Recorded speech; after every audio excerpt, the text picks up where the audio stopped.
Assalamualaikum warahmatullahi wabarakatuh.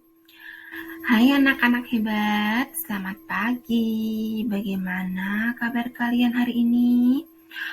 Mudah-mudahan sehat dan bahagia selalu ya. Oh ya anak-anak, sebelum belajar, jangan lupa untuk mandi terlebih dahulu. Kemudian berpakaian yang rapi, lalu sarapan. Dan tak lupa berdoa supaya kegiatan kita hari ini berkah dan bermanfaat. Amin. Nah, anak-anak, hari ini kita akan belajar materi tema 4, subtema 1, pembelajaran 4 ya. Pada buku paket tema 4 ya. Buku paket tema 4 halaman 28 sampai halaman 34. Nah, silakan absen membaca dulu pada buku paket tema 4 halaman 30. Pada bagian yang sudah Bu Guru screenshot ini ya. Silakan nanti bisa dikirim lewat WhatsApp atau bisa juga dijadikan story pada WhatsApp. Kita lanjutkan. Nah, ini kemarin kita sudah menyanyikan lagu Membuang Sampah. Masih ingatkah anak-anak? Nah, kemarin kita belajar lagu yang dinyanyikan ya dengan keras dan dinyanyikan dengan lembut. Nah, ini ya. Pada lagu Membuang Sampah ini ciptaan Bapak Ate Mahmud dengan birama 2/4. Nah, kita nyanyikan dulu lagunya. Jangan membuang sampah di mana-mana. Jagalah kebersihan di lingkunganmu. Sampah di rumahmu, sampah di halaman. Sapu dan bersihkan, buang di tempatnya. Sapu dan bersihkan, buang di tempatnya. Nah, pada tanda yang diberi tanda garis seperti ini pada kata sapu dan bersihkan, buang di tempatnya. Ini dinyanyikan dengan keras. Nah, kemudian untuk tanda yang bergelombang seperti ini, seperti pada jangan membuang sampah di mana-mana. Ini dinyanyikan dengan lembut dan yang tidak ada tandanya dinyanyikan dengan biasa. Seperti pada sampah di rumahmu, sampah di halaman. Nah, ini dinyanyikan biasa saja ya. Kemudian kita lanjutkan. Kita baca teks berikut ya dengan intonasi dan lafal yang tepat. Halaman rumah yang kumuh harus dibersihkan. Disadari atau tidak, halaman rumah terkadang jarang diperhatikan. Sampah berserakan. Tanaman bunga juga jarang disiram. Tanaman bunga menjadi kering dan banyak yang mati. Halaman rumah menjadi kumuh dan gersang. Halaman rumah yang kumuh harus dibersihkan. Sampah-sampah harus disapu dan dibuang ke tempatnya. Jika perlu, sampah dapat didaur ulang. Salah satu hasil daur ulang adalah pupuk kompos. Tanaman bunga harus disiram setiap hari. Pot bunga juga harus tersusun rapi. Halaman rumah akan terlihat rapi dan asri. Nah, kemarin kita sudah mengenal istilah sampah organik ya, sampah yang bisa membusuk ya, sampah yang bisa membusuk seperti contohnya kulit buah-buahan atau buah-buahan yang tidak termakan kemudian dedaunan. Nah, itu ya. Sampah organik tersebut bisa didaur ulang menjadi kompos ya. Kemudian sampah anorganik yaitu sampah yang bisa membusuk anak-anak sebenarnya, tapi dalam waktu yang sangat lama ya, dalam waktu ratusan tahun. Nah, itu kan lama sekali. Itu juga bisa didaur ulang anak-anak menjadi barang-barang ya kerajinan ya, seperti misalnya seperti kemarin anak-anak membuat kotak pensil dari botol plastik bekas. Nah itu ya, itu kan sampah organik yang didaur ulang menjadi tempat pensil. Nah itu anak-anak.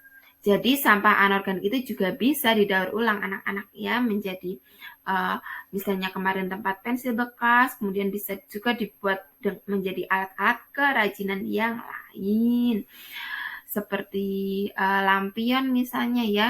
Nah kemudian bisa juga dibuat menjadi tempat pensil. Nah kalau kotak pensil, tempat pensil sudah ya, kotak pensil. Nah kotak pensil itu anak-anak nanti di tengahnya itu bisa diberi resleting supaya bisa dibuat kotak pensil.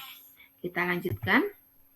Oh ya ini, apa isi teks tersebut? Nah, teks tersebut berisi tentang halaman rumah yang kumuh ya. Jadi halaman rumah itu terkadang jarang diperhatikan sehingga terlihat kumuh dan gersang.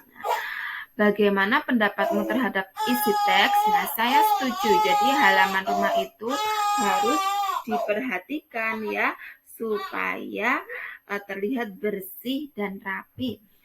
Nah, ini ya, amati gambar di bawah ini dengan teliti. Ini ada halaman rumah yang terlihat kumuh dan sampah-sampahnya berserakan.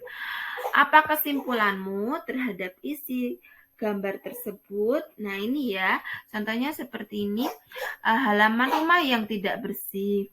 Halaman rumah pada gambar tersebut sangat kotor sehingga banyak sampah yang berserakan. Hal tersebut mengakibatkan lalat berterbangan dan menjadi sarang kuman.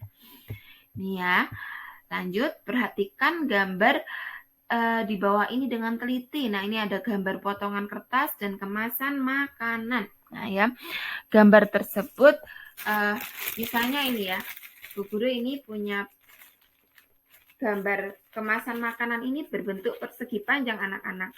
Ini ya, kemarin kita sudah belajar tentang ruas garis ya. Nah, sekarang kita akan belajar tentang sisi, sudut, dan titik sudut. Nah, ini memiliki 4 sisi.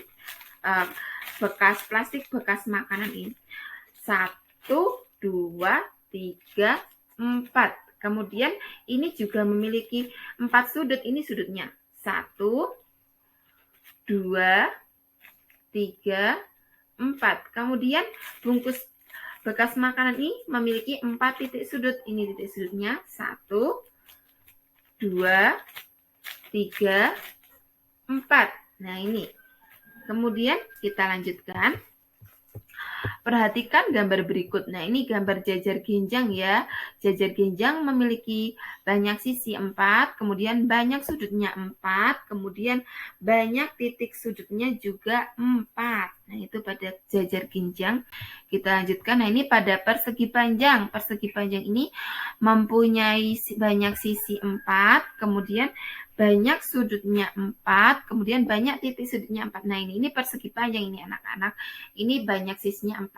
1, 2, 3, 4. Kemudian banyak sudutnya juga 4. 1, 2, 3, 4. Kemudian banyak titik sudutnya 4. 1, 2, 3, 4. Nah, ini ya. Jadi ini ya, ini adalah sisi, kemudian ini adalah sisi, kemudian ini adalah sudut, ini adalah sudut, kemudian ini pojok-pojoknya ini, pojok-pojoknya ini adalah titik sudut. Ini sisi, ini sudut, ini titik sudut. Itu. Lanjutkan. Nah, ini pada segitiga. Nah, segitiga ini sudutnya ini yang diberi warna kuning, kemudian ini sisinya, ini titik sudutnya. Nah, ini segitiga. Ini segitiga, ini sisi ya, punya 3 sisi.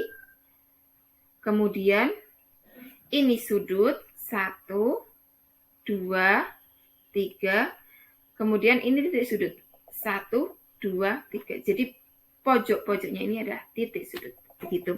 Kita lanjutkan. Nah, ini segi 4 ya. Ini jajar genjang, ini sisinya, kemudian ini sudutnya, ini titik sudutnya yang diberi lengkungan ini, kemudian ini persegi panjang. Persegi panjang, ini sisinya, kemudian ini sudutnya, kemudian ini titik sudutnya. Tuh, lanjutkan. Perhatikan gambar di bawah ini dengan teliti. Nah, hitunglah banyak sisi, sudut, dan titik sudut pada bangun-bangun datar di atas. Nah, itu yang pertama adalah bangun segitiga. Nah, bangun segitiga ini memiliki 3 sisi. 1, 2, 3, ya. Kemudian memiliki 3 sudut. 1, 2, 3.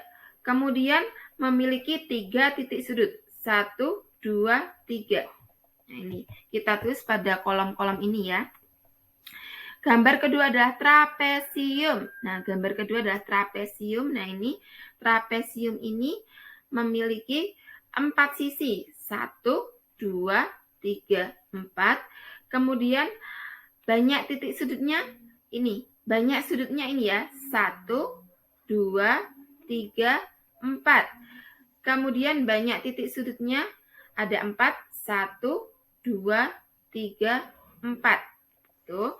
Kemudian yang berikutnya adalah persegi. Nah, ini persegi anak-anak. Persegi ini memiliki banyak sisi 4. 1, 2, 3, 4. Ya. Kemudian memiliki banyak sudut 4. 1, 2, 3, 4. Kemudian memiliki banyak titik sudut 4. 1, 2, 3, 4. Nah, kita lanjutkan. Nomor 4 adalah gambar segitiga. Nah, gambar segitiga. Segitiga tersebut memiliki 3 sisi. Ini ya. 1, 2, 3, ya. Kemudian memiliki titik sudut 3. Memiliki sudut 3. Maaf, memiliki sudut 3. 1, 2, 3. Kemudian memiliki banyak titik sudut 3. 1, 2, 3. Tuh. Kemudian gambar yang terakhir adalah gambar trapesium. Nah, ini gambarnya ini ya. Trapesium memiliki 4 sisi. 1, 2, 3, 4. Kemudian memiliki 4 sudut. 1, 2, 3, 4. Kemudian memiliki 4 titik sudut. 1, 2, 3, 4. Nah, nanti ini Bu Guru tulis pada kolom-kolom ini ya, hasil pengamatannya tadi. Nah, sekarang kita lanjutkan. Nah, ini anak-anak mengelompokkan bangun tersebut berdasarkan banyak sisi ya, sudut dan titik sudutnya. Ini gambar pertama tadi adalah gambar segitiga. Nah, ini jadi gambar 1 kita tarik pada kotak yang kanan ya, yang tulisannya bangun datar berbentuk segitiga. Kemudian gambar 2 tadi berbentuk trapesium. Trapesium itu termasuk segi 4, maka gambar 2 kita hubungkan pada kotak yang bertuliskan bangun datar yang berbentuk segi 4. Nah, kemudian gambar 3 ini juga gambar segi 4 ya, gambar persegi yang termasuk golongan segi 4. Maka kita hubungkan pada kotak yang kiri yang memiliki tulisan bangun datar yang berbentuk segi 4. Kemudian bangun keempat adalah gambar segitiga, maka ini kita hubungkan dengan kotak yang kanan yaitu bangun datar yang berbentuk segitiga, dan gambar yang terakhir adalah trapesium. Ini termasuk termasuk golongan segi 4, maka gambar 5 ini kita tarik pada kotak yang kiri yaitu bangun datar yang berbentuk segi 4. Nah, ini tugas anak-anak, buatlah bangun datar berbentuk segitiga dan segi 4 menggunakan kertas lipat. Kemudian tentukan jumlah sisi, sudut, dan titik sudutnya. Tempelkan pada buku Ananda dan berilah keterangan seperti gambar berikut. Nah, jadi anak-anak nanti mengerjakannya seperti ini ya. Menggunting bangun-bangun 2 bangun datar yang berbentuk segitiga dan segi 4. Segi 4-nya bebas, boleh persegi panjang, boleh trapesium, boleh jajar genjang. Nah, kemudian nanti ditempelkan pada buku tulis anak-anak ya, buku tugas anak-anak, kemudian diberi keterangan seperti ini. Paham ya anak-anak untuk tugasnya? Nah, jadi anak-anak selamat mengerjakan. Nanti anak-anak foto tugasnya, kemudian kirim melalui WhatsApp. Paham ya? Apabila belum paham nanti bisa menghubungi Bu Guru lewat WhatsApp. Demikian materi hari ini. Terima kasih. Sampai jumpa di materi yang lain. Wassalamualaikum warahmatullahi wabarakatuh.